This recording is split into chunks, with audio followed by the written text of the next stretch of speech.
हाँ जी, అవును मतलब हाँ, हाउ वो भी हाँ ही है। और नी नहीं, नहीं चाहिए कुछ बोलते ना, हम मना करना चाहते हैं कभी कभी, कोई कुछ ऑफ़र दे रहे, कोई कुछ बुला रहे, कोई कुछ बता रहे, नहीं नहीं हो सकता ऐसा कुछ बोलना चाहते हैं, नहीं बोलने के लिए లేదు, नहीं है, లేదు, या కాదు, नहीं हो सकता मेरे से, కాదు, లేదు కాదు, ये दो वर्ड्स याद रखिए, आगे आगे मैं बताऊंगी कैसे इस्तेमाल करना है इसको। और देखिए नहीं जी, रेस्पेक्टफुली बोलते ना, कभी कोई ऑफ़र कर दिया तो रेस्पेक्टफुली नहीं जी, ओके ही नहीं है ना, तो नहीं जी इसके लिए లేదండి, లేదండి, లేదండి ఇప్పుడు కాదండి, ओके లేదండి ऐसे बोल सकते हैं नहीं जी। और आओ, आओ मतलब रा, रा, आइए, आइए बोलो तो हिंदी में हिंदी में आइए बोलेंगे ना, तेलुगु में रंडी बोलते हैं, रंडी रंडी, लोपलिकी रंडी। हिंदी में तो बहुत गलत लैंग्वेज है रंडी बोलना, बट एनीवे तेलुगु में तो जब आप रेस्पेक्टफुली किसी को अंदर बुलाना चाहते हो रंडी, लोपलिकी रंडी, अंदर आइए, ये याद रखिए, लोपलिकी रंडी, अंदर आइए, ठीक है ना।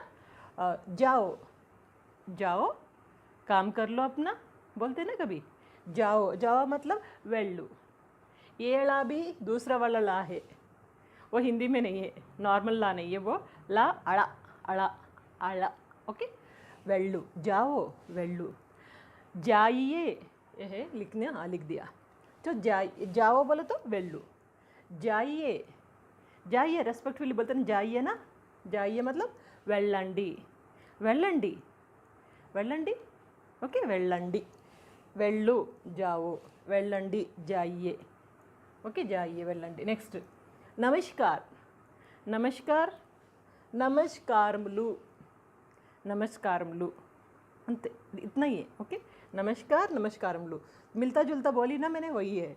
और इधर भी देखिए धन्यवाद, धन्यवाद को क्या बोलेंगे, ధన్యవాదములు, नमस्कार नमस्कारमुలు, धन्यवाद धन्यवादमुలు।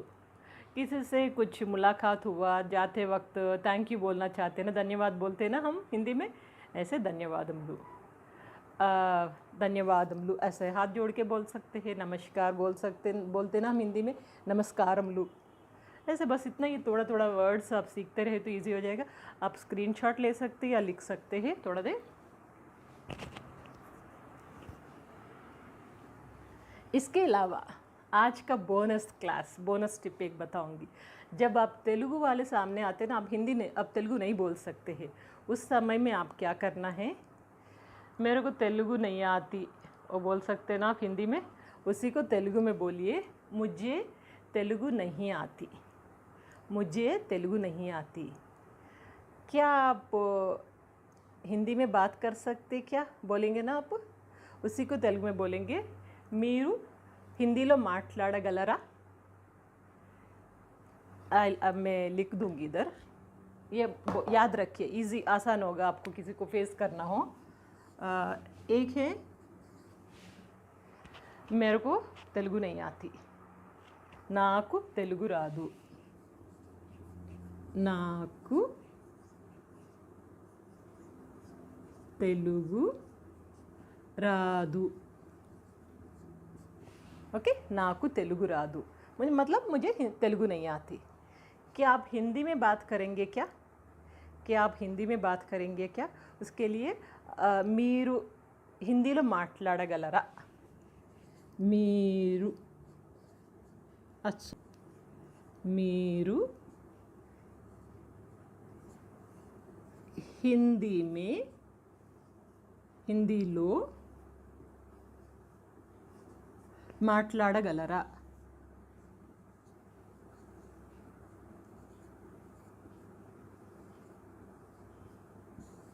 क्वेश्चन मार्क, మీరు హిందీలో మాట్లాడగలరా मतलब आप हिंदी में बात कर सकते क्या, ये थोड़ा सीख लीजिए। कभी कोई मिले तो आप ये थोड़ा वर्ड्स बोल दिए तो सामने वालों को समझ में आ जाएगा कि आपको तेलुगु नहीं आती या ठीक से नहीं आती, तो लोगों को जितना भी आता है वो हिंदी में बोलेंगे। और एक बात याद रखिए, ये जितना भी तेलुगु स्टेट्स है, स्पेशली हैदराबाद में हो या कहीं भी हो, थोड़ा बहुत तो हिंदी सबको आती है, बट थोड़ा डरते हैं, इतना ही है। आप थोड़ा बात करके कोशिश करिए, वो हिंदी में आ जाएंगे। थोड़ा इंकरेज करिए, आप अच्छा हिंदी बोल रहे, कोई नहीं, बात कर सकते आप ऐसे। आप थोड़ा इंकरेज करो तो हिंदी बोलेंगे आराम से, आपका गाड़ी तो चल जाएगी। ये बात याद रखिए। आप भी थोड़ा तेलुगु बात करिए तो म्यूचुअल अंडरस्टैंडिंग होगा। आपका बिजनेस हो, अगर कुछ शॉप हो, अच्छा चलेगा। अच्छा बात करिए, रंडी रंडी लोपलिक रंडी, ఏం కావాలి, क्या चाहिए, ऐसे जनरल बातें थोड़ा सा बात करें तो ऑटोमेटिकली वो अट्रैक्ट हो जाएंगे। अगर पढ़ने के लिए यहाँ आए हो, जैसे आईआईटी हो और कहीं आईआईएम हो, या कहीं भी तेलुगु स्टेट्स में पढ़ने के लिए आए हो, डॉक्टर करना हो, कुछ भी करना हो पढ़ाई के लिए, आपका गाड़ी तो चल जाएगी थोड़ा बहुत तेलुगु बोले तो, है ना। थोड़ा सीख लीजिए, सीखते रहे तो ज्ञान भी बढ़ता है, अच्छा भी लगता है। कोई नया लैंग्वेज सीखे तो, है ना। मैं सिखा दूँगी, ये मेरा वादा है। कनेक्ट करके रहिए। ये फर्स्ट क्लास है, ये रिस्पॉन्स देख के मैं आगे क्लासेस प्लान करूँगी। ज़रूर कमेंट बॉक्स में ये क्लास में आऊँ सकते हैं आप। चलिए आज क्लास स्टार्ट करेंगे। थोड़ा सा सिखाऊंगी आज क्लास बेसिक्स। इतना आज सीख लिया तो नेक्स्ट क्लास में और थोड़ा आगे फॉरवर्ड हो जाएंगे। जो भी है क्लासेस, एवरी क्लास आप थोड़ा परफेक्शन बहुत इम्पॉर्टेंट है, परफेक्ट हो जाइए, थोड़ा सीख लीजिए ठीक से। मेरे साथ साथ बोलते रहिए। जब आप मेरे साथ बोलेंगे तब आपको आसान लगेगा। बाय द वे, मेरा मदर टंग तो तेलुगु ही है, born and brought up in Hyderabad, and मेरा हस्बैंड दिल्ली से है, तो उनसे मैंने हिंदी अच्छी तरह से सीख लिया। अब किसी से भी आराम से आसानी से बात कर सकती हूँ, तो इसलिए मैं आपको तेलुगु सिखाने के लिए रेडी हो गई हूँ। चलिए बिना टाइम वेस्ट करे क्लास में चलते हैं। आज छोटे छोटे वर्ड सीखेंगे, जैसे कि मैं बोले तो तेलुगु में नेनु। मैं कैसे हूँ बोलते हैं ना, नेनु एट्ला उन्नानु, मैं आऊँगी। वैसे भी वर्ड सेंटेंस बता रही मैं आपको, घबराने की कोई बात नहीं। अगर आ गया तो ठीक है, नहीं आ गया तो आगे वाले क्लासेस में आ जाएगी आपको। ओके, सो मैं आऊँगी, नेनु कदा, नेनु है ना। मैं बोलो तो मैं आऊँगी, नेनु वस्तानु। मैं जाऊँगी, नेनु वेल्तानु। मैं मतलब नेनु, बोलते रहिए मेरे साथ, इजी होगा। ओके, मैं नेनु, मेरे को या मुझको बोलते हैं ना हिंदी में, मेरे को मुझको, इसको तेलुगु में बोलते हैं नाकू। मेरे को पसंद नहीं है बोलते हैं ना, नाकू इष्टम लेदु। ऐसे ही मुझको चाहिए, नाकू कावाली। मुझको चाहिए, नाकू कावाली। ओके, चाहिए मतलब कावाली। आगे और सीखेंगे, कोई घबराने की बात है। इतना याद रखिए, मेरे को, मुझको, उसको तेलुगु में बोलते हैं कि नाकू। और तुम मतलब నువ్వు ఏం చేస్తున్నావు, तुम क्या कर रहे हो। तुमसे बात करना है, నువ్వు। ओके, तुमसे मतलब नीतो, तुमसे बात करना है, नीतो మాట్లాడాలి। ओके, నువ్వు, तुम इधर आओ, నువ్వు ఇక్కడికి రా मतलब इधर आओ। ओके, तुम, నువ్వు, ये याद रखिए। और तुमको, नीकू, तुमको क्या चाहिए, नीकू है ना। तुमको को नीकू ఏం కావాలి, तुमको क्या चाहिए, नीकू ఏం కావాలి। तुमको पानी चाहिए क्या, नीकू है ना। नीकू नीళ్ళు కావాలా, नीళ్ళు मतलब पानी, కావాలా चाहिए क्या। ओके, नीकू नीళ్ళు కావాలా, तुमको पानी चाहिए क्या। तुमको क्या चाहिए, नीकू ఏం కావాలి। तुमको क्या चाहिए, नीकू ఏం కావాలి, ऐसा है ना। और तुम्हारा, इसका मतलब नीदी, तुम्हारा, नीदी। ये घर तुम्हारा ही है, ये इल्लू, घर मतलब इल्लू। ओके, ये घर तुम्हारा ही है,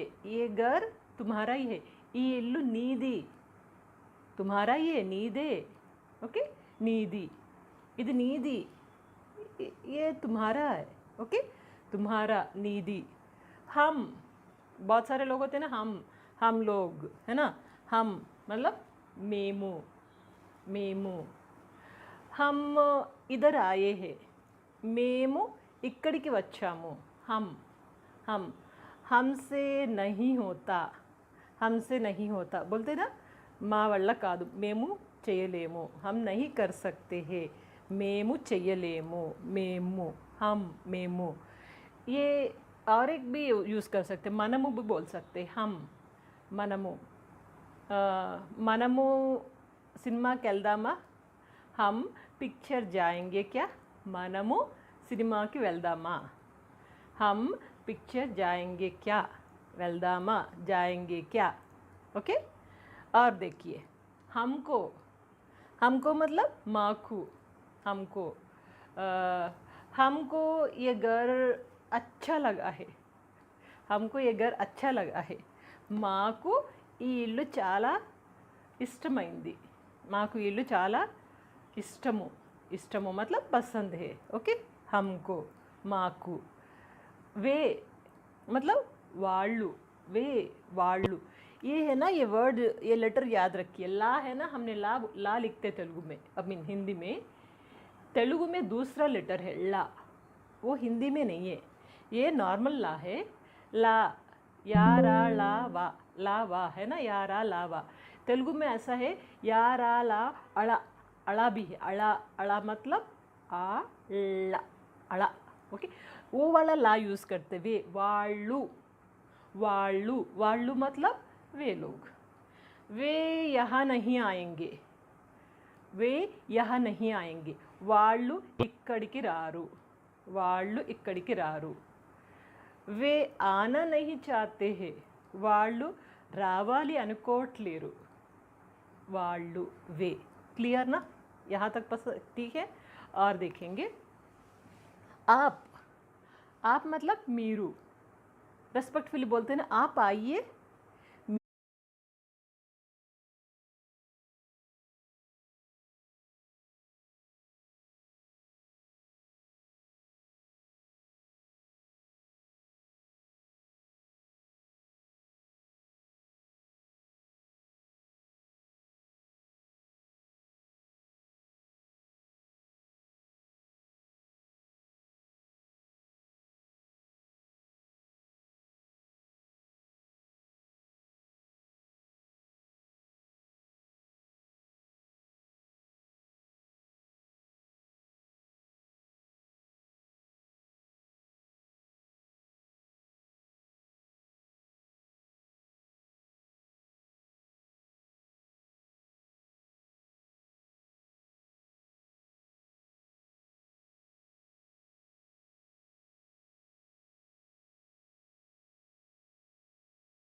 एजुकेशन एसोसिएशन, कॉमनवेल्थ अटॉर्नी और सॉलिसिटर जनरल कॉन्फ्रेंस 2024 का उद्घाटन करेंगे।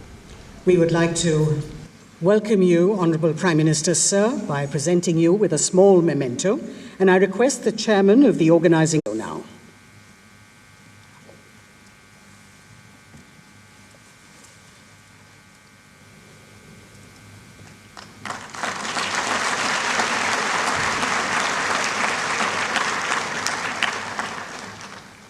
May I now request the Conference Chair and President of the Commonwealth Legal Education Association, Senior Professor at the Indian Law Institute, Professor Dr. S. Sivakumar, to please welcome our esteemed delegates and guests.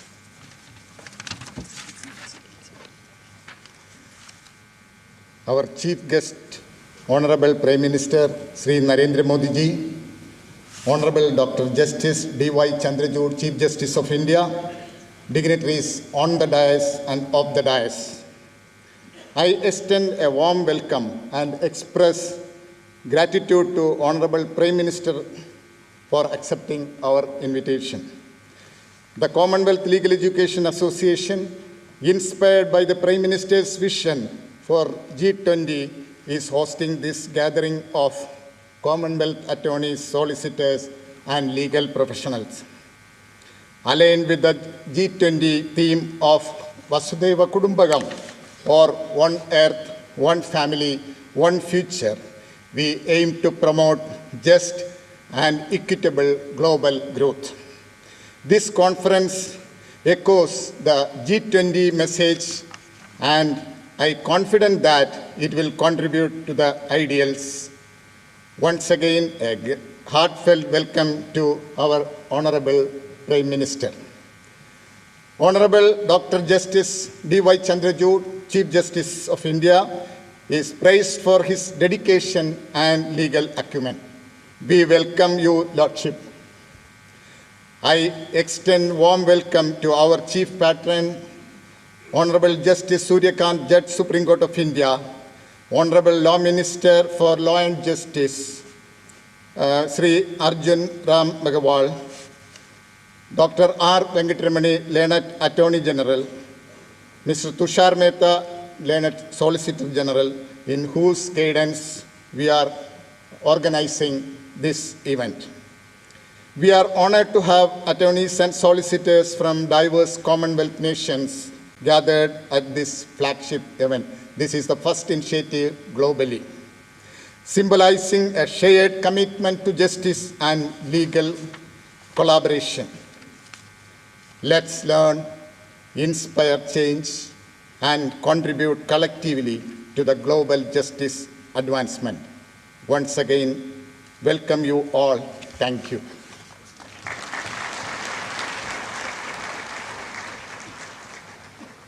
Thank you, Dr. Sivakumar. May I now invite the co-chair of the organising committee and the Solicitor General of India, Sri Tushar Mehta, to make the introductory remarks.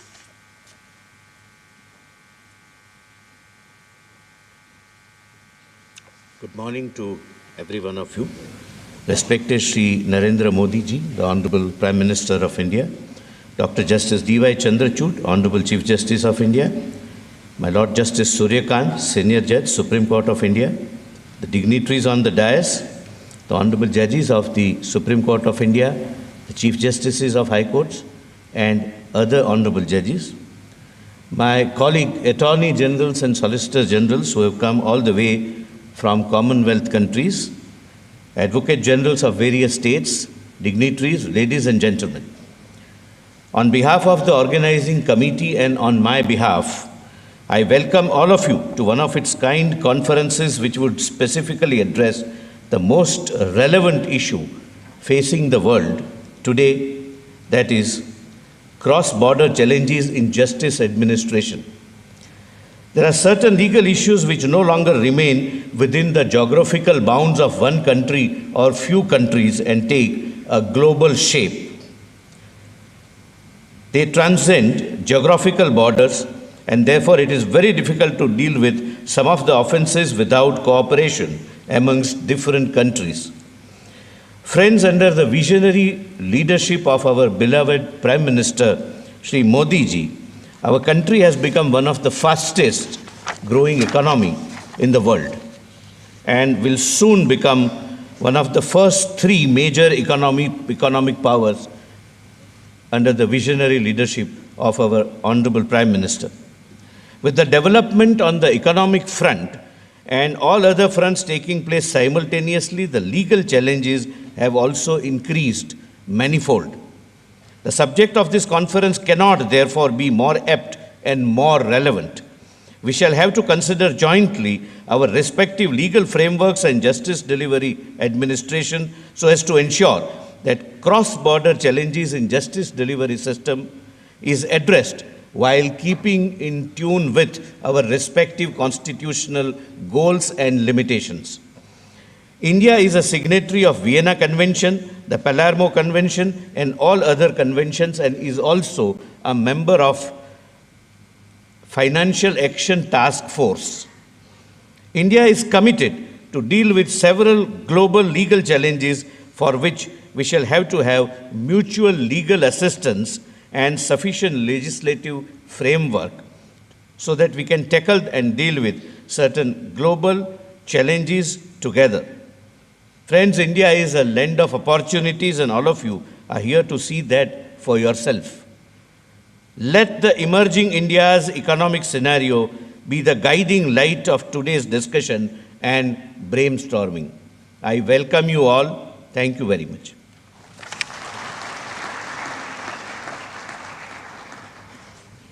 Thank you, sir.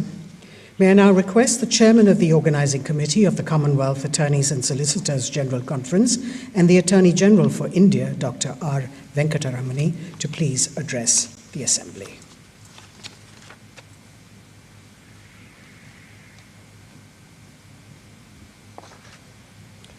Honorable the Prime Minister Sri Narendra Modi ji, Honorable the Chief Justice of India, Honorable Justice Surya Kant, Honorable Minister for Law and Justice, my dear colleague Tushar Mehta, Learned Solicitor General, the wonderful congregation of judges of Supreme Court and High Courts, academicians, heads of law schools and institutions, the youthful array of students from across the country.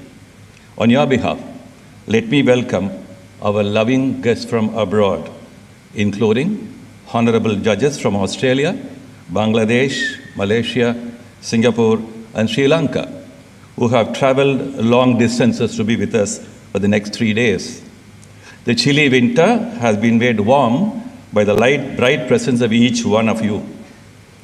I personally thank each one of our guests for having gracefully accepted the invitation to be part of a great sharing congregation and a lasting journey ahead. I thank the Honorable Prime Minister for being with us today in the midst of his endless queues of schedules. His continuous engagement in the quest for enhancement of justice administration will always be with us. I sincerely thank the warm and vibrant presence of the Honorable Chief Justice of India, who has only one commitment in life, and that is the task of doing complete justice to administration of justice. Indian worldview has always been inclusive. Endeavors like today's conference are to continue on the same voyage of inclusiveness and celebrating diversity. Justice needs and demands of people of all nations are changing. We are moving into a world of sharing as against a world of control and hegemony. We now read, write, talk, and debate about enriching a free world where all peoples will carry liberty and rule of law in their hearts and democracy and peace in their sleeves. From a world drowned in dividing ideological clashes, we have moved towards a meltdown of ideologies. We are called upon to design and devise ideas and measures to unflinchingly stand by equal regard for all, transcending the fence of religion, faith, and other dividing identities. All these demand that we constantly refashion our democratic institutions, our governance institutions, and our judicial institutions.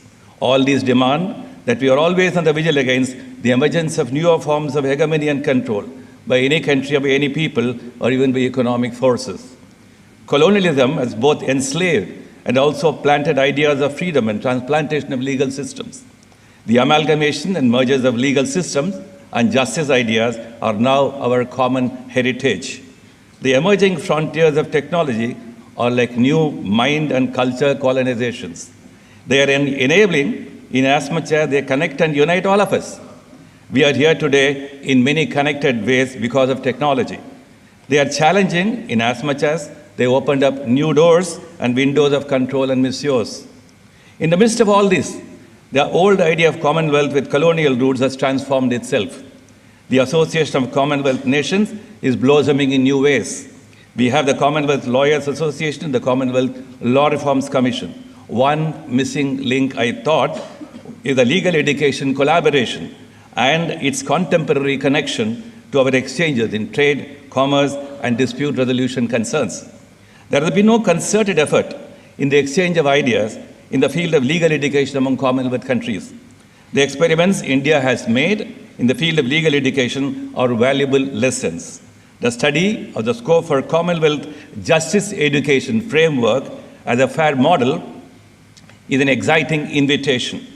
This future Commonwealth framework can aspire to be a global standard. India should act as a great stimulant. While there are efforts to establish international legal standards in areas like human rights and trade, the absence of relevant regional or universal legal courts has left a vacuum and uncertainties in cross-border justice delivery, and thus meets challenges in ensuring consistent justice across borders. The digital nature of many contemporary crimes, such as cybercrime and online fraud, poses challenges in investigations and prosecutions across borders. Our legal education programs may like to have special chapters on these matters. The lack of consistent international regulations in relation to emerging technologies adds to complexity to cross-border legal responses and dispute resolutions. It is time for a Commonwealth Legal Exchange Platform and a Commonwealth Legal Exchanges Convention to begin to address these concerns and to transform the fundamentals of legal education. Today's assembly is symbolically a New Delhi convention. The idea of all of us being together under the umbrella of the Commonwealth Legal Education Association is to debate how to move into changing the landscapes of legal education into justice education. Addressing the justice needs of different sections of our communities, addressing the needs of cross-border justice and legal exchanges on an equal regard basis.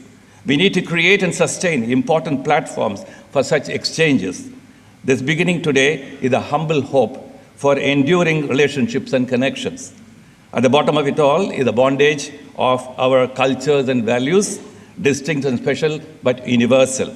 I welcome each one of you once again.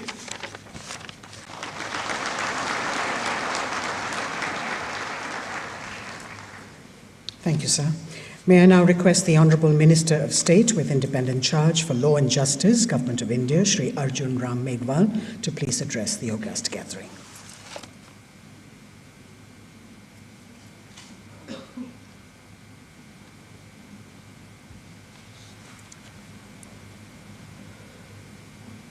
Today, on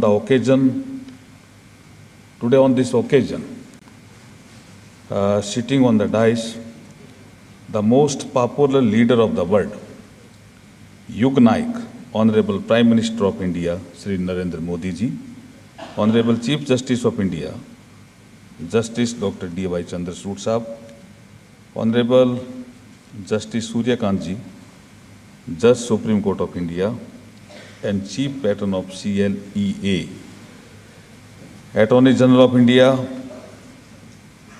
Dr. R. Venkataraman ji, Solicitor General of India, Sri Tushar Mehta ji,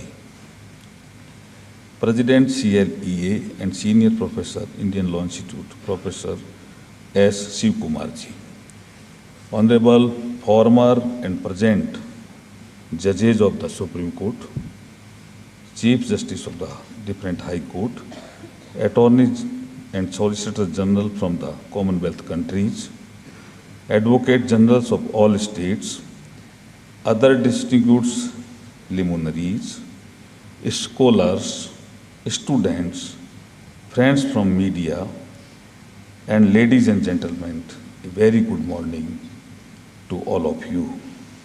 It is an honor for me to address this distinguished gathering of the Commonwealth Attorney and Solicitor General Conference 2024 on cross-border challenges in justice delivery with the motto of From Vision to Action, shaping the future of legal education and justice delivery in the Commonwealth nations. I extend my sincere appreciations to the Commonwealth Legal Education Associations for partnering in organizing this significant conference.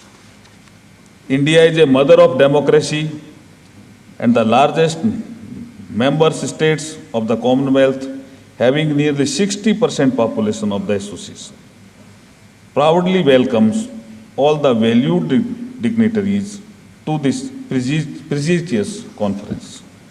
This conference is a momentum to reflect upon the evolved role of attorneys and solicitor generals in the larger arena of good governance, architecture, and their purposeful role in the upcoming future.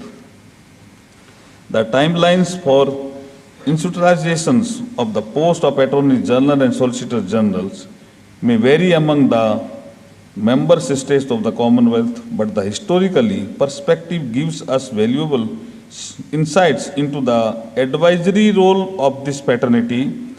Their invaluable suggestions and wisdom have helped to simplify the sophistications leading to better decision making to facilitate rule of law for the leaders at the helm of affairs.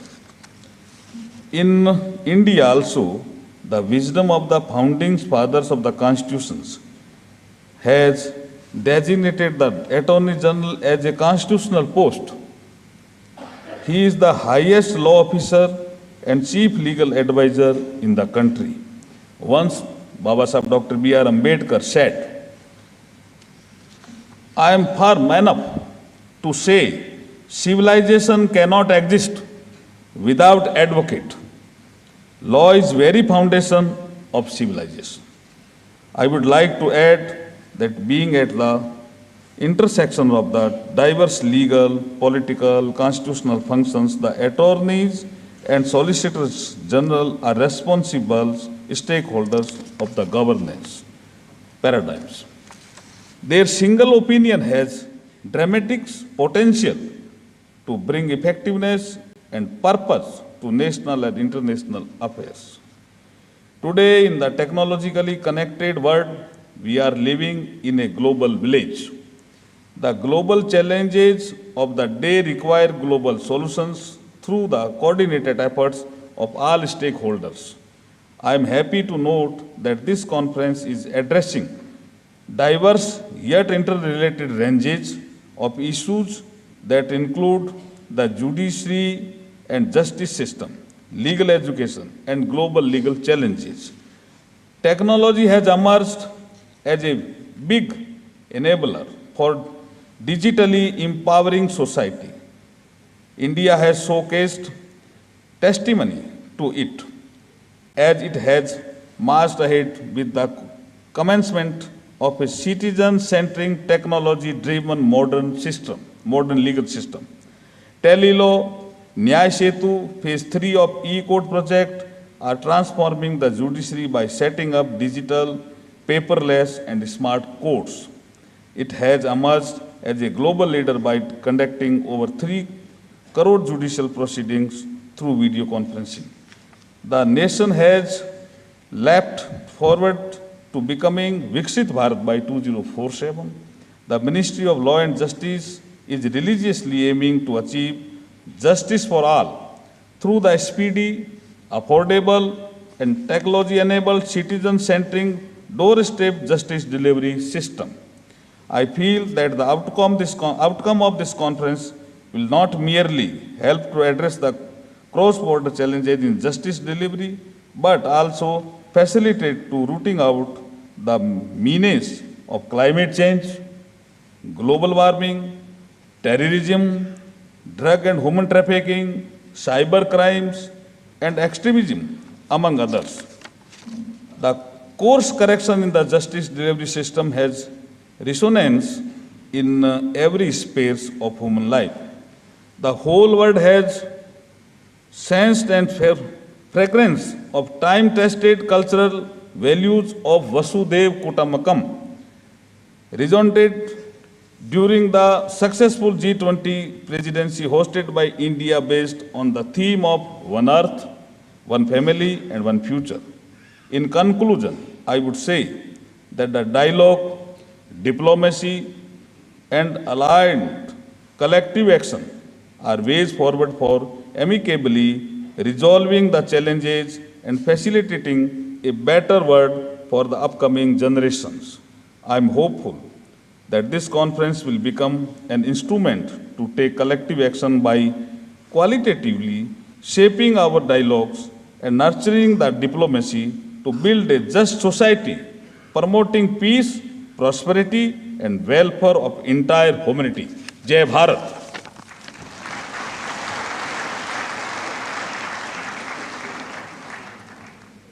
Thank you, sir. May I now invite the Chief Patron and Judge of the Supreme Court of India, Honorable Justice Mr. Surya Kant, to please address the conference.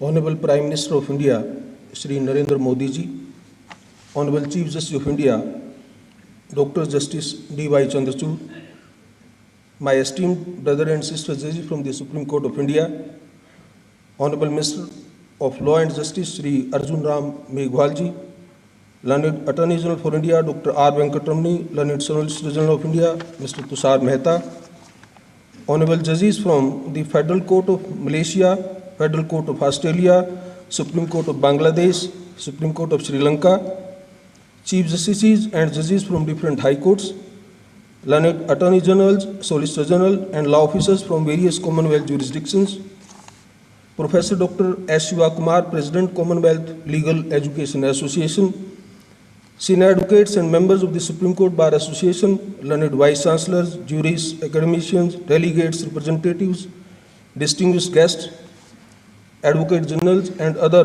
law officers of the state governments, and my dear law students.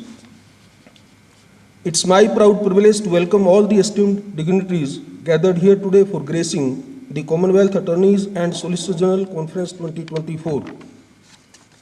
Their presence and unwavering support of this august gathering has added immeasurable value to the success of this momentous occasion.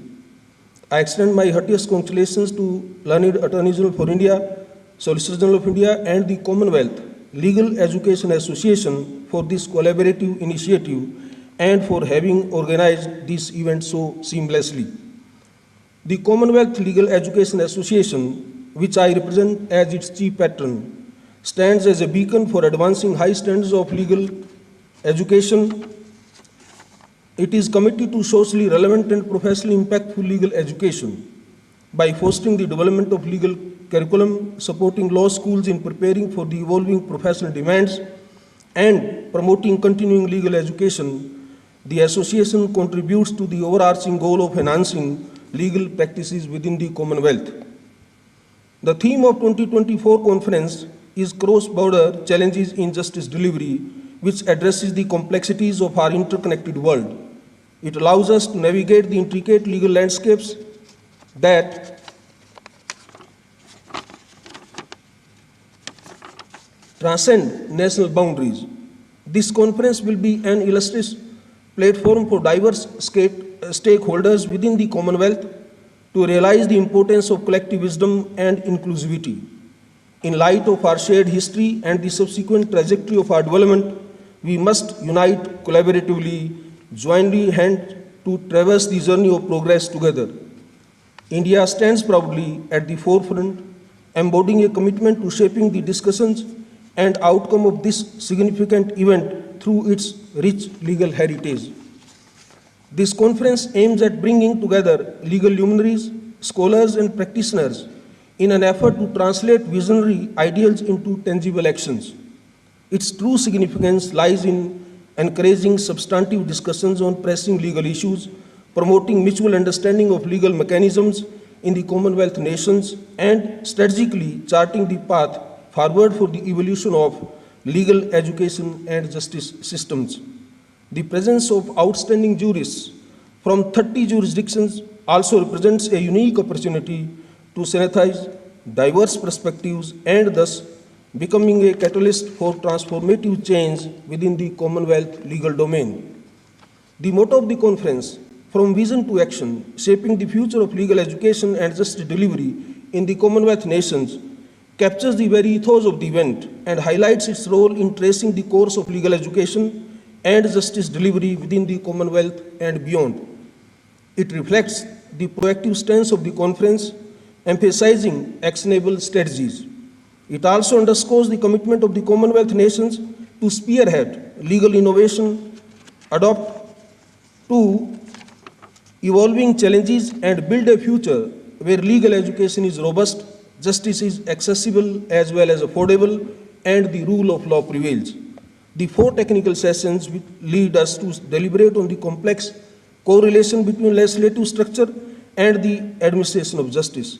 The topic, Legal Framework and Advocacy in Justice Delivery, will highlight the need for harmonizing legislative contours while recognizing the interplay that influences the very fabric of justice. The session on judiciary and justice in a changing world prompts us to ponder on the dynamic shifts in the role of judiciary in this ever-evolving world. The judiciary has never been static. It is a living, breathing entity in transition. Bridging the divide in access to justice becomes paramount when we address the disparities that persist in our pursuit of a more equitable legal system. Our focus is to understand these challenges and resolve solutions for strengthening a judiciary that mirrors the values of justice, accessibility, and fairness.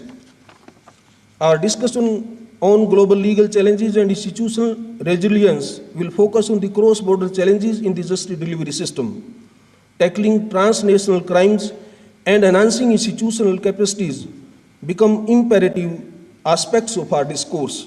These deliberations will certainly fortify our institutions, enhance their adaptability, and craft strategies that transcend borders in our pursuit to a more just and secure world.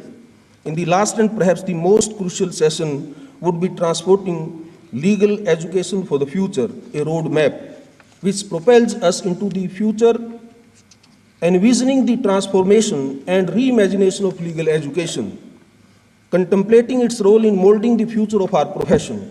Rethinking legal education is not an empty exercise, but is a vision statement. It is a strategic guide that would fashion future generations of legal practitioners. This discourse is not only to understand the challenges, but to actively contribute to the evolution of legal education, which is coherent within the framework of 21st century. I firmly believe that the technical sessions will extend beyond dialogue and serve as grounds for inspiration, innovation, and commitment. Through our shared insights, experiences, and solutions, we will surely compose a new legal regime towards a unified legal mechanism that stands poised for the glimmering future. Our challenges are formidable, but so is our spirit. Together, we will strive to create a future where justice knows no boundaries, legal education transforms minds, and our institutions stand resilient in the face of global challenges. Let our discussion be insightful, collaborations fruitful, and our collective journey lead the way for an equitable and effective global justice system. I wish you all enriching deliberations, insightful interactions, and a conference that leaves an enduring mark on the landscape of justice delivery. Thank you very much. Jai Hind.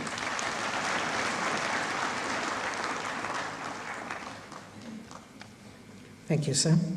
May I now request the Chief Justice of India, Honourable Justice Dr. D.Y. Chandrachud, to please address the conference.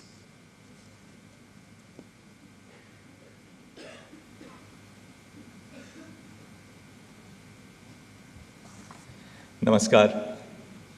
Honorable Prime Minister Shri Narendra Modi ji, Union Minister for Law and Justice Shri Arjun Ram Meghwal, my very distinguished colleague Justice Suryakant, the Attorney General Shri Venkatramani, the Solicitor General Shri Tushar Mehta, Dr. Shivakumar, President CLEA, Attorneys General, Solicitors General from the Commonwealth countries, visiting judges, Vice Chancellors, professors from law schools and students. I extend my sincere gratitude to the Office of the Attorneys General and Solicitors General of India, the Union Ministry of Law and Justice, and the Commonwealth Legal Education Association for organizing this conference of immense promise and relevance. As we convene here today and interact with persons of the legal fraternity from across various countries, particularly from the global south, we see numerous similarities and differences. But we are all bound together by a shared commitment to the pursuit of justice. The aim of this conference strikes at the heart of our collective endeavor to foster collaboration between officers of the court entrusted with the responsibility of justice administration. In today's rapidly evolving world, characterized by an array of pressing issues, the need to fortify institutional capacity is more urgent than ever before. This event is not merely a congregation of legal minds. It is a strategic alliance, a noble endeavor towards a more just legal system globally. As the inaugural speaker, I am compelled to underscore the significance of global collaboration and trust building in addressing the diverse cross-border challenges to justice delivery. The Sustainable Development Goals serve as a universal call to action to end poverty, protect the planet, and ensure prosperity for all. These goals resonate deeply with our core constitutional principles of justice, equality, and human rights. These goals are not specific to just India. They are an intrinsic part of our legal systems. But achieving these goals requires collective action on a global scale. By fostering partnerships and sharing best practices, we can amplify our impact and pave the way for a more sustainable future. The legal community plays a crucial role in translating these goals into action by utilizing its expertise to navigate the complexities of law and governance and ensuring that justice and sustainability go hand in hand. One crucial aspect of shaping this future lies in the realm of legal education. Globally, we are witnessing a paradigm shift from textbook-oriented teaching methods towards a more practical-based approach to legal education. While traditional legal education has focused primarily on theoretical knowledge, there is a growing recognition of the importance of practical skills in preparing students to the realities of legal practice. Law schools are increasingly incorporated experiential learning opportunities such as moot court competitions and internships into their curriculum.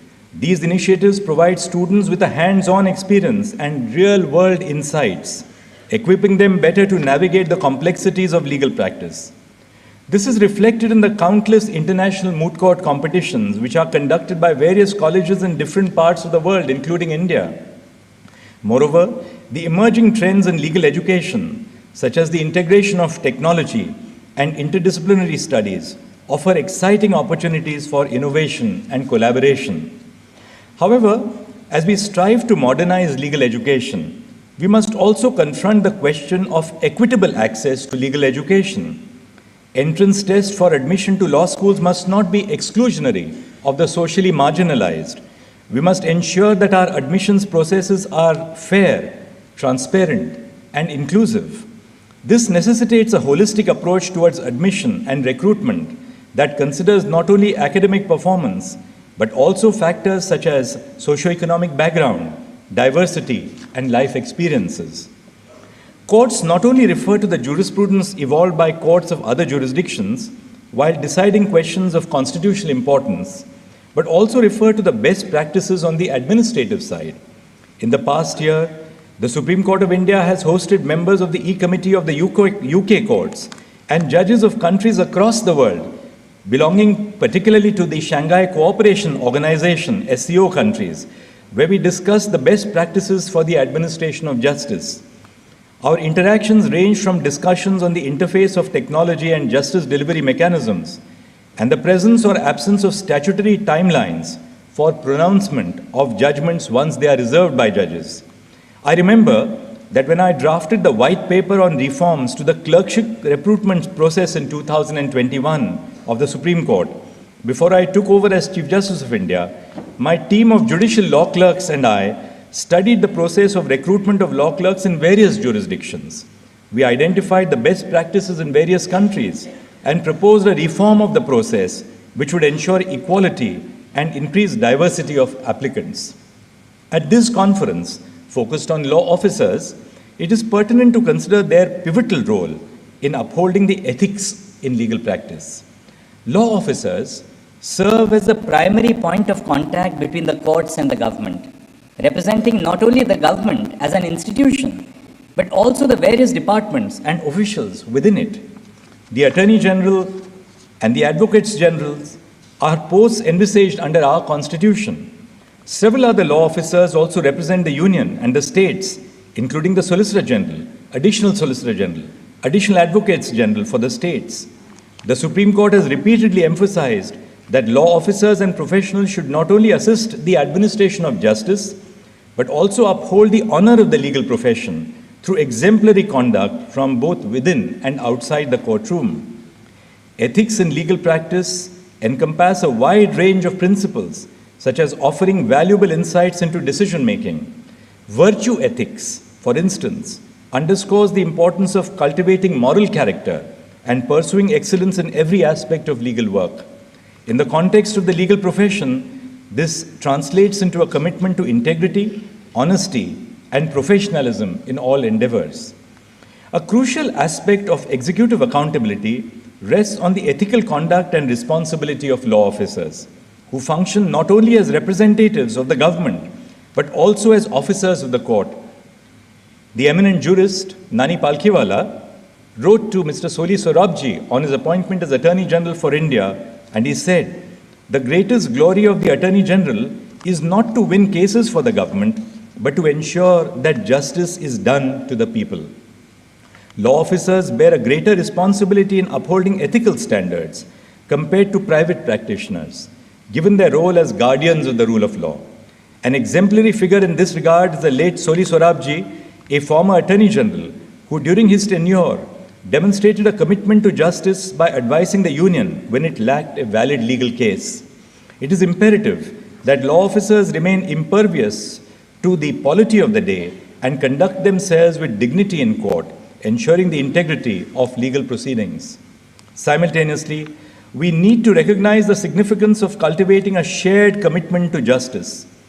Recent initiatives of the Supreme Court of India, such as the implementation of a standard operating procedure, SOP, guiding courts in summoning government officials, underscores the laying down of guidelines in this regard. This ensures a smooth code of ethics is formulated by judges in summoning government officials, and they are not summoned arbitrarily. The SOP emphasizes the imperative of treating government officials with dignity and respect in courts, discouraging disparaging remarks based on appearance or attire unless there is a violation of the dress code. Importantly, it cautions against leveraging the power to summon officials as a tool to pressurize the government, emphasizing that such actions should be reserved for circumstances crucial to the administration of justice. This collaborative approach involving legal officers, government officials, and the judiciary reinforces the ethical underpinnings of executive accountability while fostering a culture of mutual respect and cooperation within the justice system. Finally, as we stand at the intersection of tradition and innovation, technology emerges as a powerful force for justice. While it promises to enhance the speed and accessibility of justice, we must navigate carefully. The deep-seated structural and financial hierarchies within our societies in the global south demand consideration to ensure that technology does not inadvertently precipitate existing problems. Modernizing courtrooms and facilities is as crucial as bolstering overall infrastructure, ensuring that technology serves to enhance transparency and accountability and not to perpetuate opacity and inequality. Technology should bring about a transformation, not just automation.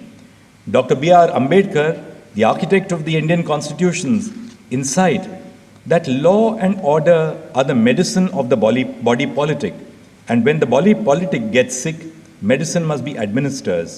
This underscores the importance of thoughtful administration, especially when introducing technological innovations in the legal system.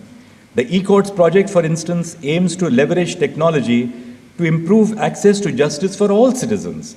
However, we must ensure that technological solutions are designed keeping in mind equity and inclusivity, taking into account the diverse needs and capabilities of all our stakeholders. In closing, let us embrace the challenges before us with optimism and resolve. Together, we can forge a future where justice knows no bounds and where the rule of law reigns supreme. Thank you. Namaskar.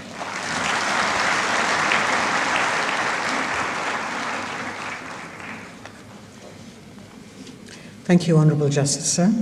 Ladies and gentlemen, we now have the privilege of hearing the Honourable Prime Minister of India, Shri Narendra Modi, share his thoughts.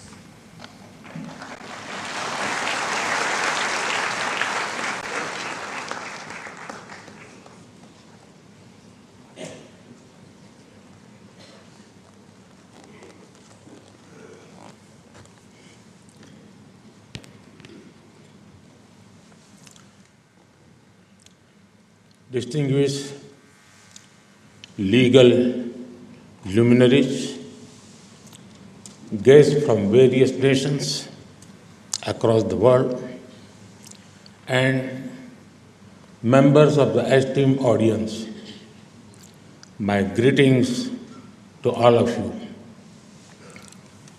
Friends, it is a pleasure to inaugurate this conference. I'm happy that leading legal minds from across the world are here. On behalf of 1.4 billion Indians, I welcome all our international guests.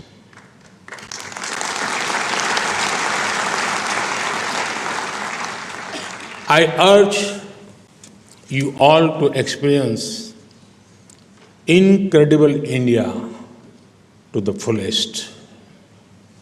Friends, I'm told that there are many friends from Africa here. India has a special relationship with the African Union. We are proud that the African Union became a part of the G20 during India's presidency. This will go a long way in addressing the aspirations of the people of Africa. Friends, in the last few months, I have interacted with the legal fraternity on many occasions. A few days ago, I was at the celebration of 75 years of the Supreme Court of India. Last September, in this very location, I came to the International Lawyers Conference. Such interactions help us appreciate the work of our justice system. These are also opportunities to resolve for better and faster justice delivery.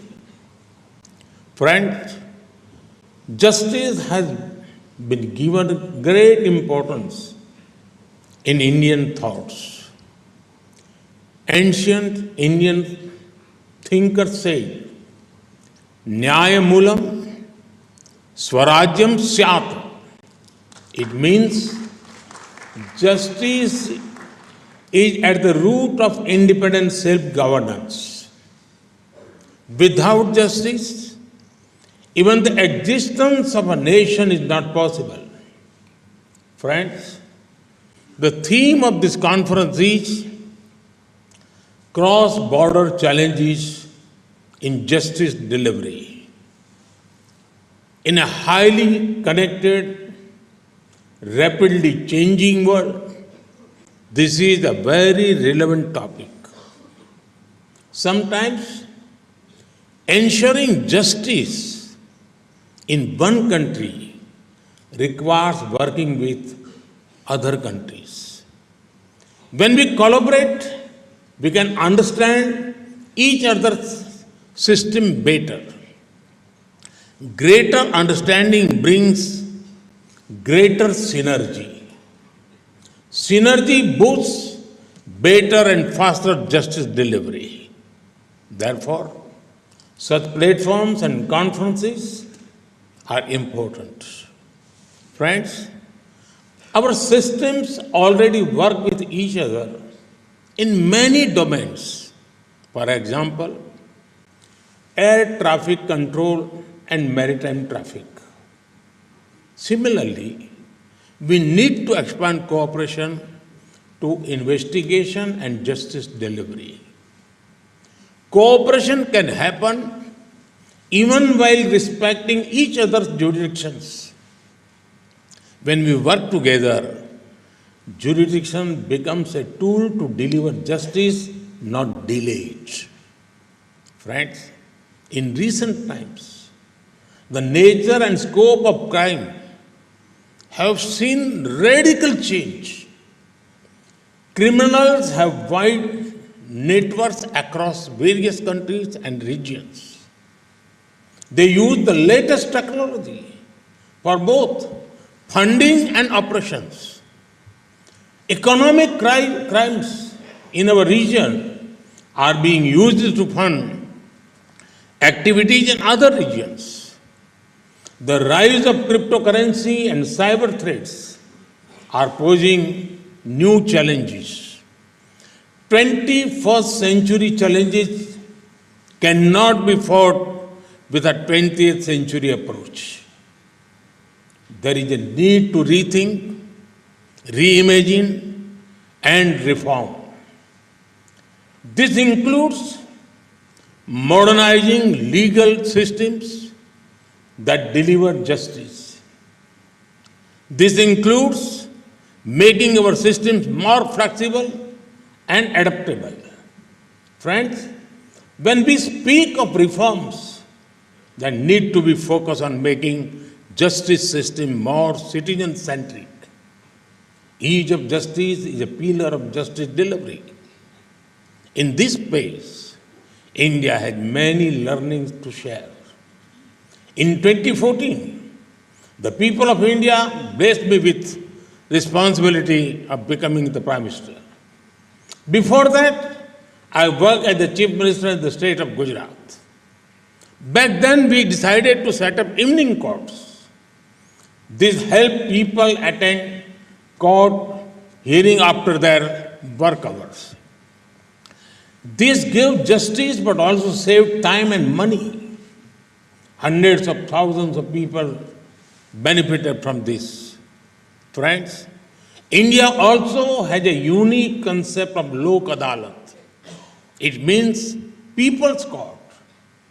These courts provide a mechanism to settlement of small cases related to public utility services.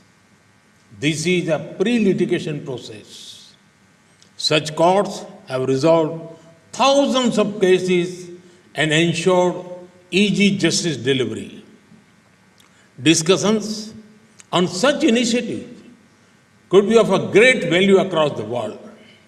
Friends, legal education is a key instrument in boosting justice delivery.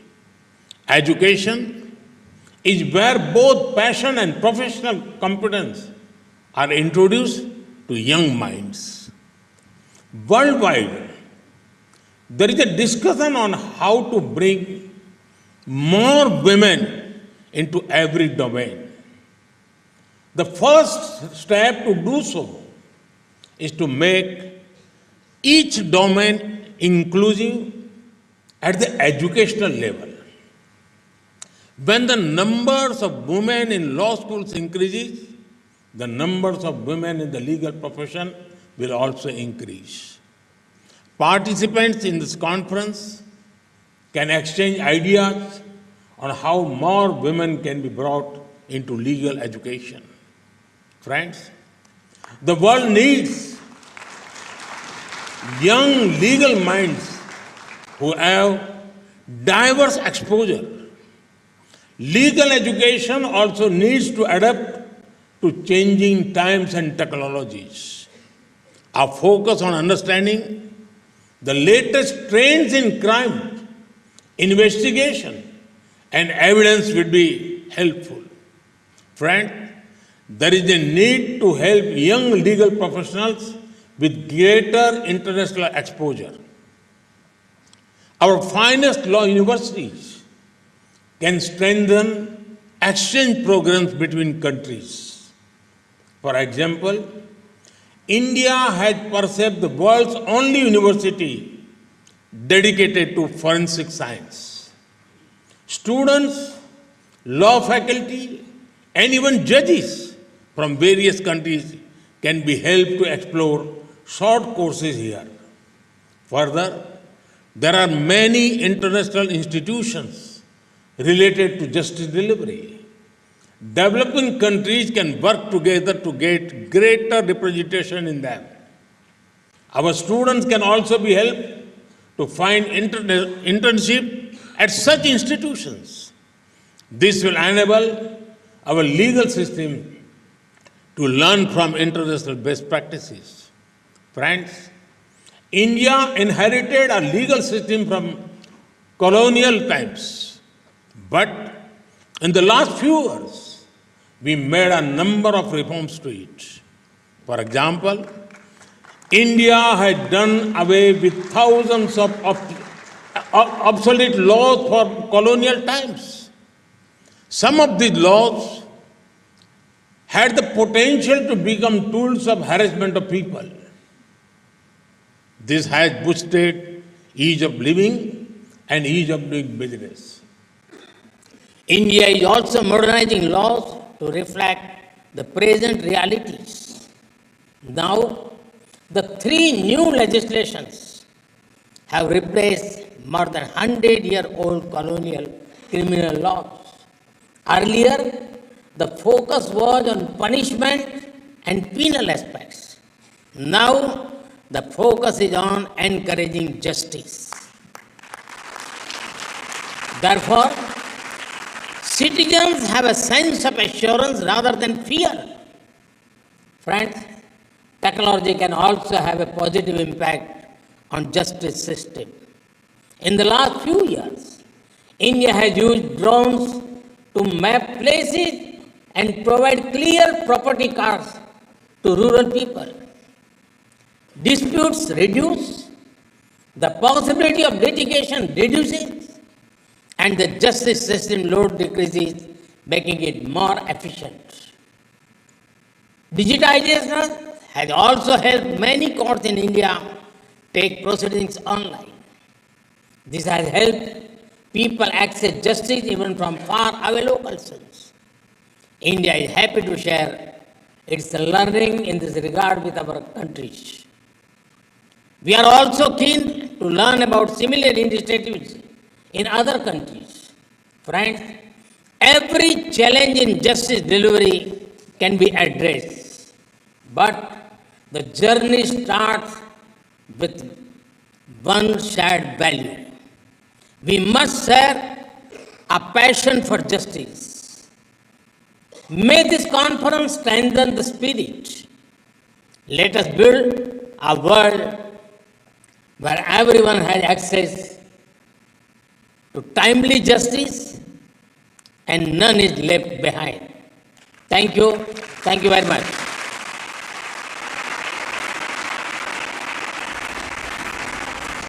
Thank you, Mr. Prime Minister. Sir, your words will be cherished for a long time. Ladies and gentlemen, we've come to the close of the inaugural session. Kindly remain in your places until the Prime Minister and other guests have left the dais.